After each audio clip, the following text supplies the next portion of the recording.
This overview will provide you information on changes to our review process for sleep PAP devices.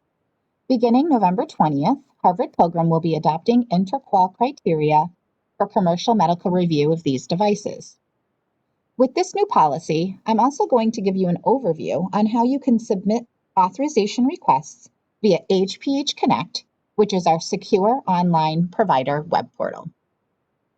This will help simplify the process and allow you a quicker response time, with even the opportunity for on-the-spot approvals. The agenda will cover why use HPHConnect for authorization requests. We'll review the upcoming changes for Sleep PAP devices. I'll show you how to get started with submitting an authorization request. We will review conducting searches in key fields. We'll also review saving your work. We'll talk about the InterQual criteria and clinical documentation, Harvard Pilgrim transaction responses. I'll show you how to create time-saving templates, searching for an authorization request, and we'll leave you with some additional information and resources. Section 1, why use HPHConnect for authorization requests? So over the past year or so, Harvard Pilgrim has worked really hard to update our secure online web portal, which is called HPHConnect, to make it more user-friendly for our providers and just improve your experience as a whole. We've updated screens to make it easier to use, and we've added a more intuitive design. We've also streamlined the medical review process, which allows you the opportunity for on-the-spot approvals. We've added smart searches for quicker entry. You can save templates for frequently used requests. You also have the ability to upload clinical documentation online. And HPHConnect as a whole has a whole host of services for you. You have the ability to check patients' eligibility.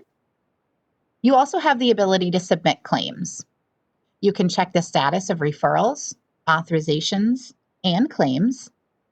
And you also have information to our provider manual and other helpful information such as reporting. Authorizations 101.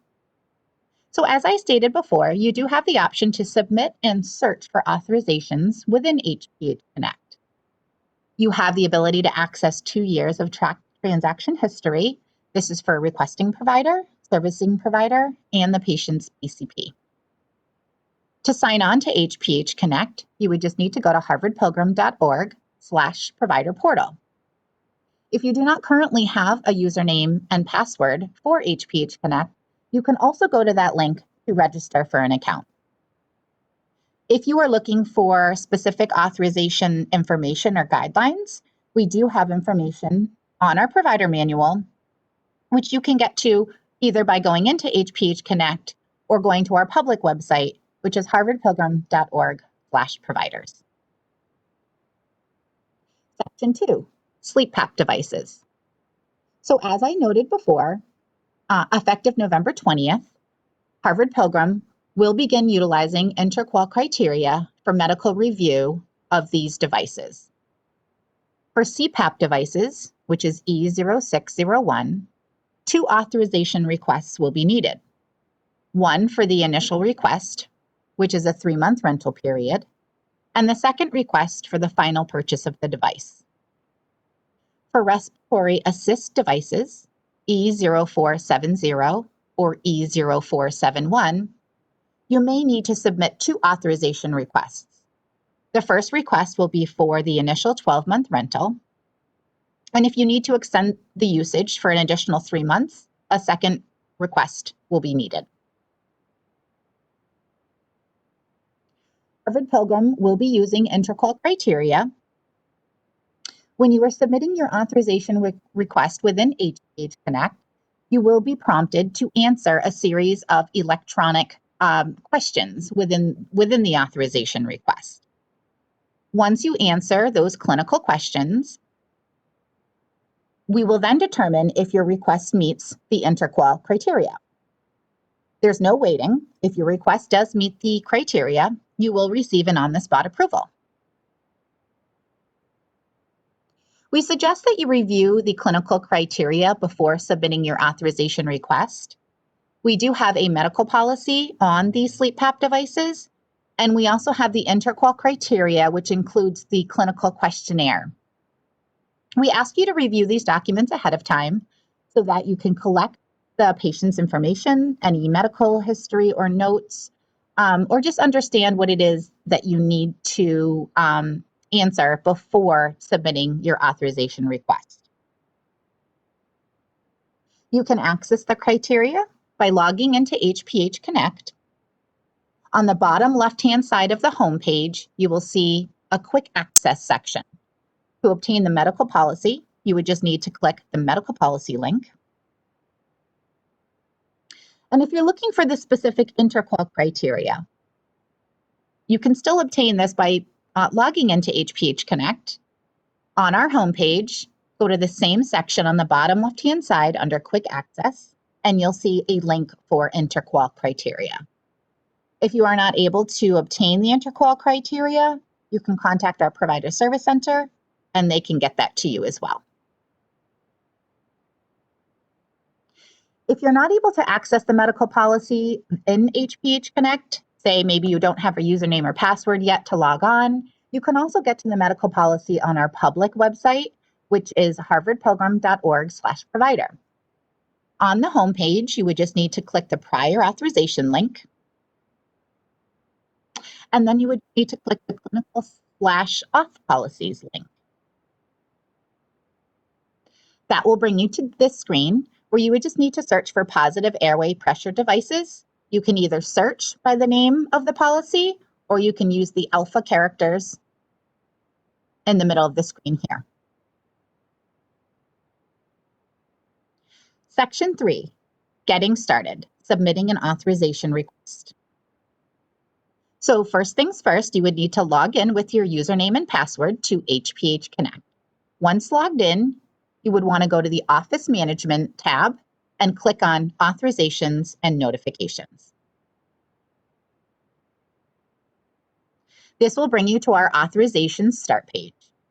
From here, you can either create a new authorization, access incomplete submission requests, or access custom templates. For now, we're going to submit a new request. You just need to click the orange box on the right-hand side of the screen where it says New Request. From the drop-down, you will click Outpatient. This will bring you to our authorization request screen. Please note that any fields that are indicated by a red asterisk are required fields. You can add additional search criteria by clicking on the magnifying glass icon. And then also, we have a save feature at the bottom of the screen. So if you are in the middle of entering your authorization request, you don't want to lose the information, but you need to come back later, you do have the option to save the request and come back to complete it at a later time. All search fields on this page are smart fields, which basically means that as you start typing, you will see that results will start to appear. You do have the option to upload clinical documentation. The clinical documentation is in the hands of reviewers quickly. You are able to access and retrieve your documentation easily, and this saves time. There's no need to fax the information. This screen shows you how to upload the clinical documentation. So first, you would need to pick your attachment type from the dropdown. Then you would click Choose File to Add. This will prompt you to upload any of your clinical documentation. And once you're done uploading the information, you would just click Add Paperwork and then Submit. That will bring you back to the authorization request screen. Section 4, Conducting Searches in Key Fields. This screen will show you how to select your patient. There are two options. Option 1 is the Smart Search. If this patient is already added to your patient management section, so say you have checked the eligibility for this patient already, they may already be saved in your search.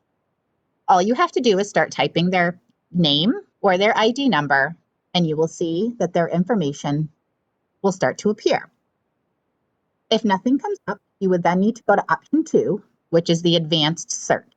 So you would click on the magnifying glass here, and you will be prompted to enter the member's ID number, first name, last name, and date of birth. Once you click search, you'll see that your patient's information should appear. To select this patient, you just need to click on Add. The diagnosis and procedure code searches are also smart functions. So as you can see in this example here for the diagnosis, you can type in either the diagnosis name or the diagnosis code. You'll see as you start typing that results will start to appear. You just need to click the correct one for your patient. For procedure code searches, same thing, smart searches. So you can search by either the procedure code or the procedure code description. As you can see in the example here, E0601 was typed in, and you'll see that the result will appear here. You do have the ability to click on the magnifying glass for an advanced search. For example, if you have multiple diagnosis codes or multiple procedure codes to enter on this authorization request, you can do it there. After adding your selections, you just need to close the search box by clicking the X, and it will return you to the request entry screen. Selecting the requesting and servicing providers. Again, these are smart search fields. So you can search by the provider's information by typing in the provider's name, their NPI number, or their Harvard Pilgrim provider ID number. Please note that when you are selecting your provider information, please just make sure that you are confirming that the NPI number and the address for the provider is correct. Section 5, saving your work. As I stated before, you do have the option to save your request and come back to it at a later date.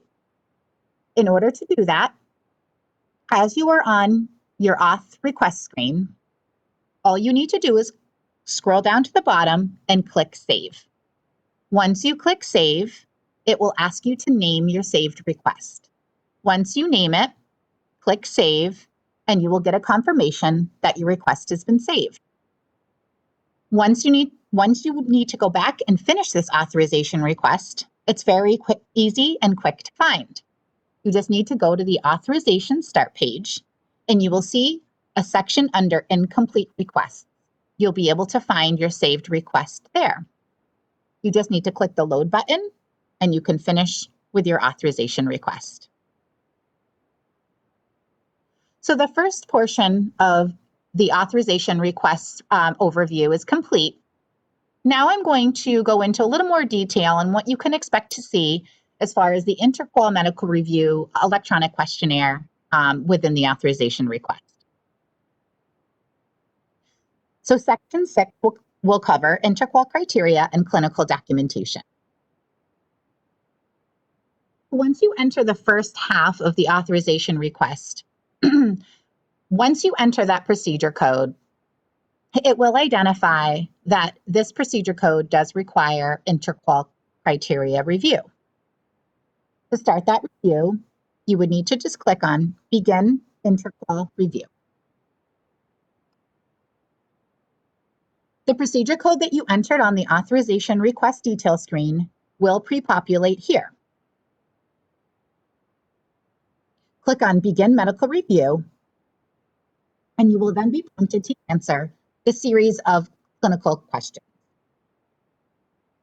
Once you are done answering your clinical questions, you just want to click on View Recommendations once you're complete.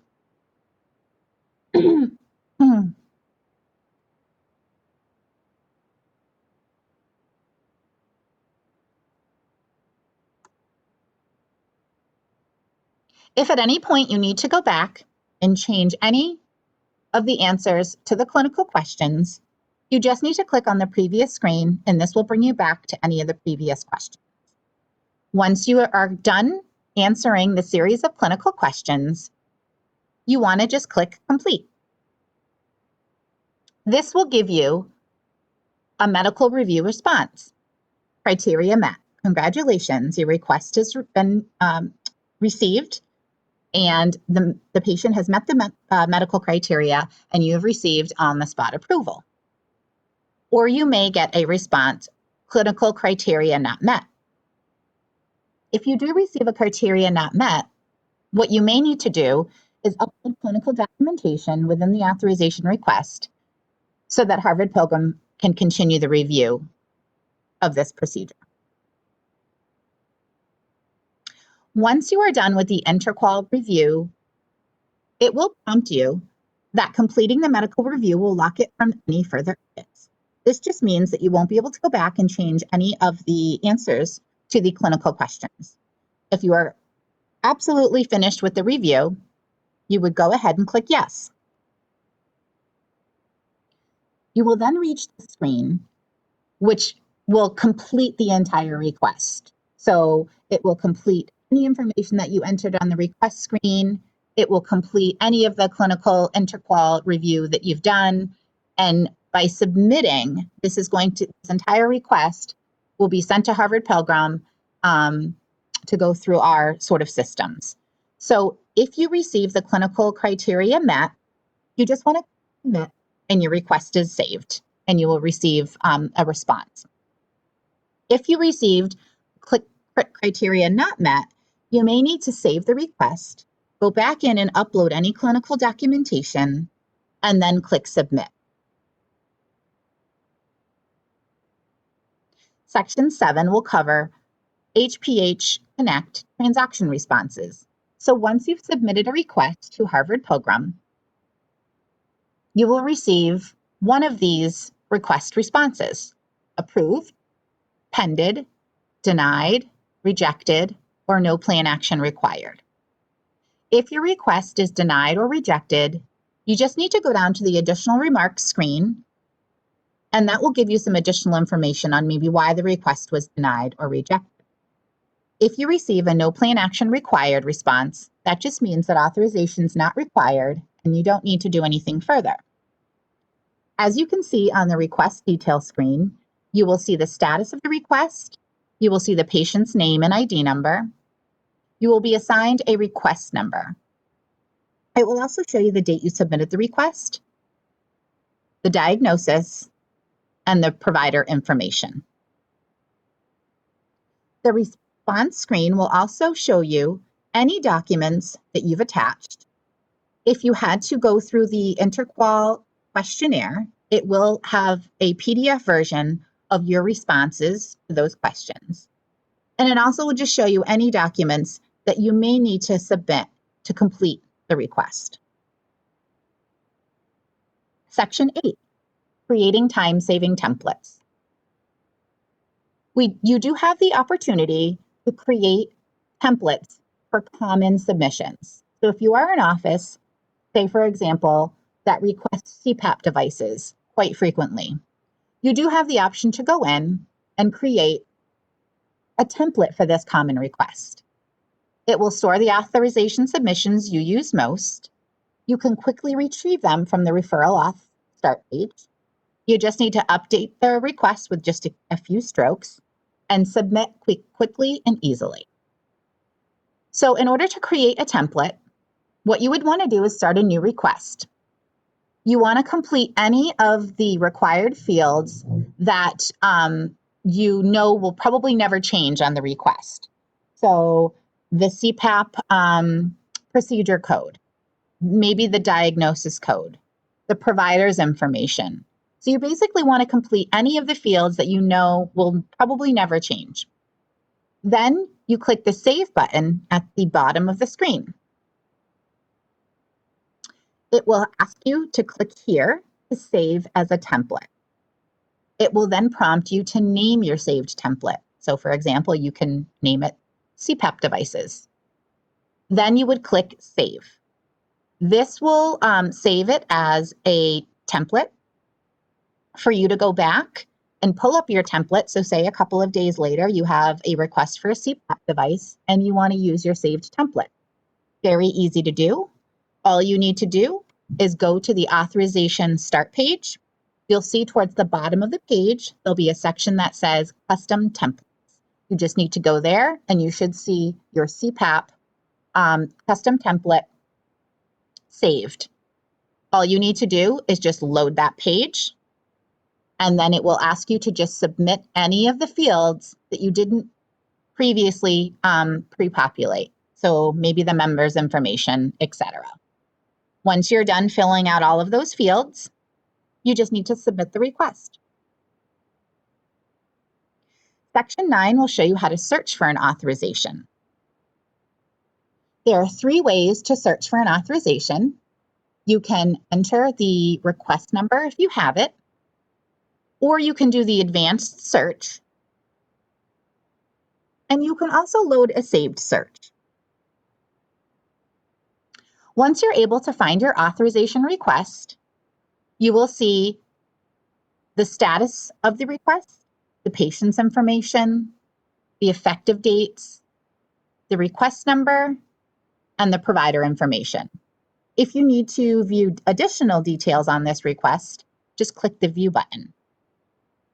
This will bring you to the full request detail screen. So as you can see, it will give you a snapshot of the previous screen, but then you can also have information to any clinical documentation that you've uploaded, and it will also give you some additional remarks.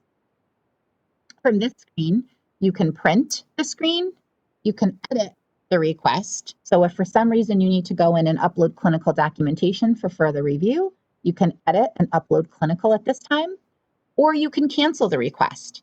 By clicking the cancel button, this will not bring you to a previous screen. This will cancel the entire request.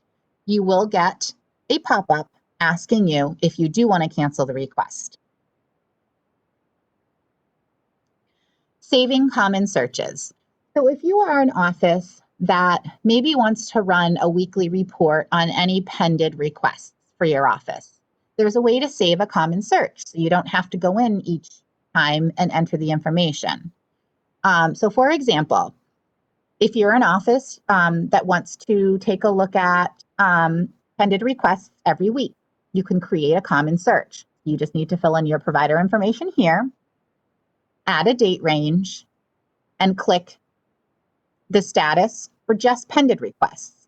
So that way, once a week, if you want to go in and take a look at pending requests to see if maybe you need to upload additional documentation for review or do any follow-up, you have the option to save this request and run it every week. All you need to do is just populate that information that you want and then click Save. It will then ask you to save your common search. And then you just need to go back in on the authorization start page. On the bottom of the screen, you'll see where it says Common Searches, and you can pull up your common search that way. Earlier in the overview, I had indicated when you first log into HPHConnect that you can go to the Office Management tab to get to the auth link, the authorization and notification link. You can also get to it by the Patient Management tab. So by clicking on the Patient Management tab, you can see here, you can also get to the authorization and notification page as well. Section 10, additional information and resources. Just a couple of helpful tips. You can use the orange breadcrumbs at the top of the page to return to previous screens. There is a maximum date span for authorization requests, and it's 364 days. Also, when you are searching for an authorization request and you have the authorization request number, just know that it is case sensitive. So most of them start with HPA. You just want to make sure that you put the HPA in capital letters. And here we're just going to leave you with some online and contact information for resources. So we have a host of user guides and training presentations on our website, both at harvardpilgrim.org and within HPHConnect. And you also have access to our provider e-business team. You can access them by email or by calling 1-800-708-4414, option 1, and then press option 6. So with that, I just want to thank you for tuning into this overview of our upcoming changes to our Sleep PAP devices. We hope that you take the opportunity to request the authorization through the web portal.